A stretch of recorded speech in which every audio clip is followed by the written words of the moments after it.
Teething.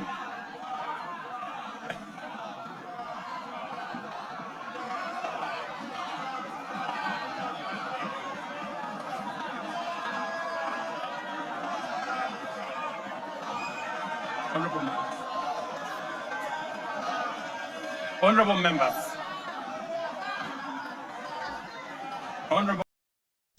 Welcome, ladies and gentlemen, to another conversation.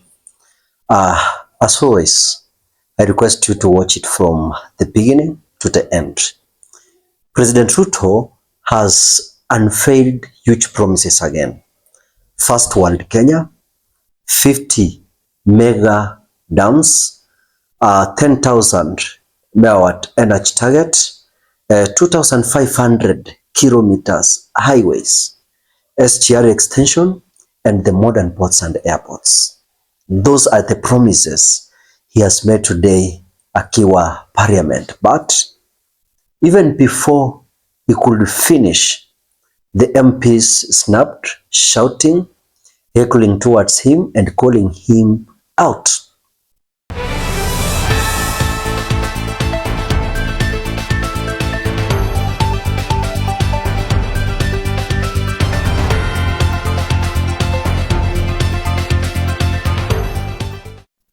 Welcome to my YouTube channel, ladies and gentlemen. This is DMTV Kenya. Kama kawaida, hapa tuogopi siasa. Before we continue with this conversation, if you are new here, welcome again. Subscribe, turn on the notification bell so that next time I do videos like this, YouTube will automatically notify you. And for the returning subscribers, asanteni sana. Nyinyi ni watu wa nguvu. I'm here because of you. Sasa leo nataka tuchambue hii mada. Why Parliament rebelled against President Ruto and why they shouted one term and why this is a major turning point. I want to start by saying that this is explosion in Parliament. The explosion did not come from nowhere. It has been building for months. The MPs across the political divide have been increasingly frustrated by a presidency that they feel that they're not treated the way they wanted. They are seen as rubber stamps in this government. Many lawmakers, they argue that President Ruto announces projects without consulting Parliament.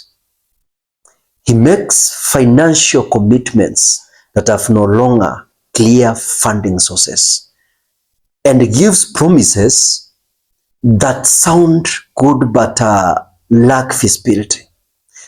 When he walked in with a 5 trillion first world dream, it reminded the MPs of all the other promises that Kenyans feel have not been delivered. The anger was already in the air before he even started delivering the next promises. Hawajafurahia hata kidogo. They know Kenyans are suffering. And if the president is launching other projects without making it clear where he's going to get funds from, they have to be questioned, because right now, those who are in the side of government, Kenyans have promised one term, and that's what they fear. The first crack appeared when the MPs realized that Ruto was giving another long list of projects requiring trillions, yet the government has been unable to solve pesky issues like food prices. We have the fuel costs, we have the taxes pressure, and unemployment. The speech felt disconnected from the real suffering of the ground. Hapo ndio kelele ilianza kusikika na MPs wakishout one term. Hiyo haiwezekani. The message was simple, but Kenyans want solutions now, not fake promises and good speeches. Another major reason for the revolt was political fatigue. Many MPs, they feel that President Ruto has centralized power. He has sidelined elected leaders and repressed parliament influence with technocrats and the so-called kitchen cabinet. They also believe that the president anasikiza more advisors than those ambao walimchagua kuwa president, the millions of citizens who voted him. Nitaweza sema kwamba the millions of people who voted for him, wengine waniulize nani alimpigia kura. I'm sorry for that. This loss of influence has created what I call resentment. Let me put that term proper so that you can understand what I mean. So the heckle was not just about the first world dream. It was a protest against being ignored. The loudest anger came from MPs from Mount Kenya, from Western and Coast regions. Those regions wanafeel kwamba the president amewaisolate completely from this government and they voted for him.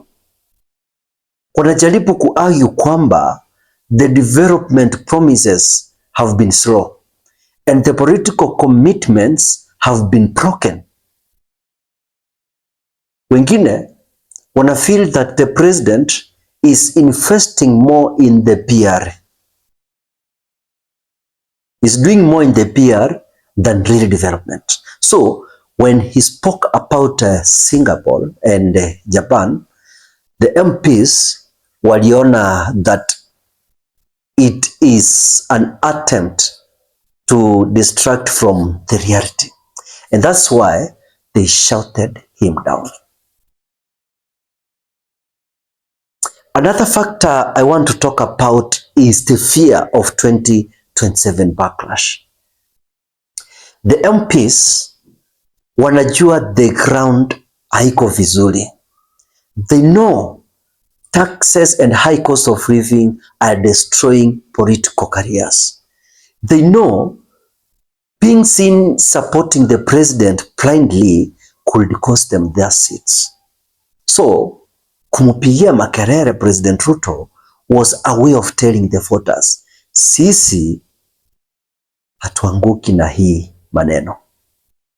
We are not part of these impossible promises. It was a political survival. The most shocking moment ilitokea wakati when MPs began chanting one term in the parliament building. In the middle of Ruto's address, that was something that the president never expected.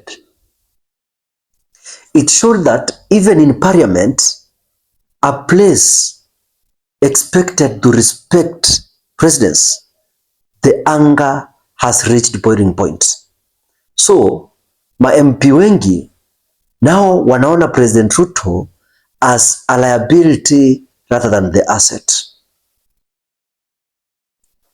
The president himself sensed the danger. Toni yake ikachange. He tried to calm the MPs, but the damage was done. So the rebellion was on TV na kila mtu alikuwa anaitazama na kila Mkenya ameona what happened. Status now knows that parliament is no longer fully under control. And this is the biggest warning sign ahead of 2027. The eruption in parliament is more than heckling. It's a political earthquake. And it shows that MPs no longer fear President Ruto. The ground is spoiling.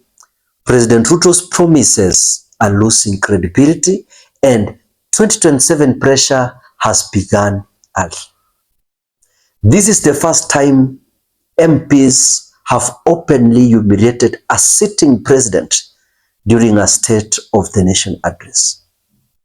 It marks a turning point, ladies and gentlemen.